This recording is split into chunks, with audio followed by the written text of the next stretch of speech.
आसंता 17 तारिख दिन पर दिन समग्र ओडिशा बंद रहिबो। आमे समस्त को अपील करूछु, स्कूल कॉलेज यूनिवर्सिटी समस्त को बंद रखा जीवो। समस्त दुकान बाजार गाड़ी मोटर समस्त बंद हो।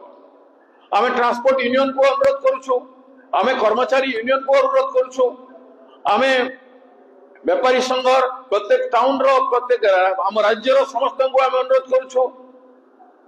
आमे जेते अनुष्ठान अछंती आमे समस्त को अनुरोध करूछु 17 तारिख बंद दिन लोकतंत्र सुरक्षा पाई, नारी सुरक्षा पाई, झियो मानकर सुरक्षा पाई जेहेतु सरकार संपूर्ण भाव में आखि बंद कर देछि, एठी जनसाधारण को आखि खोलिवार आवश्यकता अछि एवं ए बंद को सफल करिकरी सरकार को चेताई देवार अछि जे एमती काम कले आमे शांतिपूर्ण भाव में ए भलिया बंद को समर्थन देबु।